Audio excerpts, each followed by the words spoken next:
응우옌 수원푹 베트남 총리가 한국과 일본으로 베트남 노동자를 파견하기 위한 항공편을 즉시 마련하라고 지시했습니다. 한국과 일본은 베트남의 최대 인력 수출국입니다. 베트남 영자 매체 VN 익스프레스 등에 따르면 응우옌 총리는 교통운송부에 한국과 일본 등 C19로부터 안전한 평가를 받는 국가로 가는 상업 운항을 재개하라며 이와 같이 명령했다고 하는데요. 응우옌 총리는 다른 항공편에 대해서는 구체적인 안전 계획을 따라야 한다고 말했습니다. 베트남은 지난 3월 25일 C19 확산을 막기 위해 모든 국제선 운항을 중단했습니다. 교통운송부는 지난달 중국 강저우와 캄보디아 프놈펜, 한국 서울, 일본 도쿄, 라오스 비엔티엔행 항공편을 주 1회 재개할 것을 제안했습니다. 하지만 같은 달 말 C19 지역사회 감염이 다시 발생하면서 계획을 보류시켰습니다. 베트남 항공업협회는 이달 초 당국에 C19 발생 국가를 오가는 항공편 재개, 예방 조건을 충족한 외국인 관광객의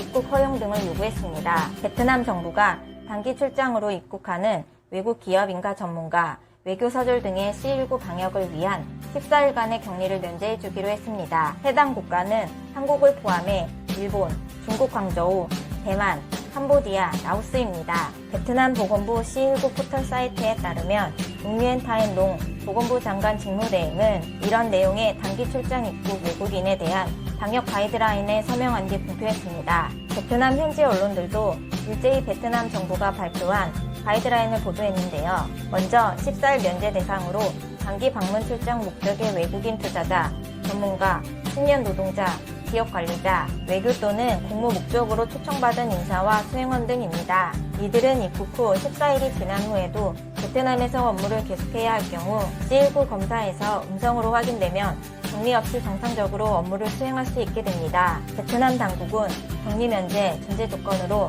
입국 3에서 5일 전에 받은 실시간 유전자 증폭 검사에서 음성 판정을 받아야 하고 C19 치료 비용에 대한 국제보험에 가입하거나 초청기간의 지급 보증이 있어야 한다고 명시했습니다. 또 사전에 구체적인 업무 일정과 장소, 숙소, 교통수단 등을 마련해 이를 준수하면서 동선과 접촉차를 최소화하고 마스크 착용 및 악수 제한 등 베트남 당국의 방역 지침을 따라야 한다고 전했습니다. 차관급 이상 고위 인사를 제외한 입국자는 모두 C19 확진자 또는 의심 환자와의 접촉 여부를 확인해주는 스마트폰 애플리케이션 블루존을 내려받아야 한다는 조건도 있습니다. 하지만 이렇게 베트남과 한국 간의 하늘길이 열리면서 충격적인 일이 발생하고 있습니다. 그건 바로 한국에 살고 있는 베트남 부모들이 경제적 어려움을 이유로 1살배기도 되지 않는 자녀들만 고국으로 보내고 있습니다. 베트남 현지 매체 VN 익스프레스에 따르면 한국에서 베트남으로 송환된 베트남 국민 405명이 6일 한손루트 국제공항에 도착한 가운데 이 중 53명은 생후 1년도 되지 않은 아기들이었다고 하는데요. 이들은 부모로부터 떨어진 채 홀로 베트남으로 보내졌고 이들 부모는 계속 일을 하기 위해 한국에 살고 있지만 경제적 어려움이 커지자 자신들을 한국에서 일하는 대신 자녀는 고국으로 보내 친인척의 손에 맡기기로 한 것입니다. 이 아기들은 베트남 호치민시로부터 90분 거리에 위치한 방우방 지역의 한 격리시설에 머물고 있다고 합니다. 또한 이 격리시설은 아기들이 보살핌을 받을 수 있도록 베트남 당국은 친인척 41명에게 격리시설 입장을 허가할 방침이라고 합니다. 이 격리시설의 대표인 후인 민친 박사는 부모도 없이 아기들을 본국으로 송환한 것은 이번이 처음이라며 모든 아기들의 건강 상태는 양호하다고 밝혔다고 합니다. 아이들의 건강에 문제가 없다는 것은 그나마 다행이지만 도대체 이런 조치는 이해할 수가 없네요. 시청자 여러분, 만일 내 아이가 저렇게 아무런 안전 보장도 없이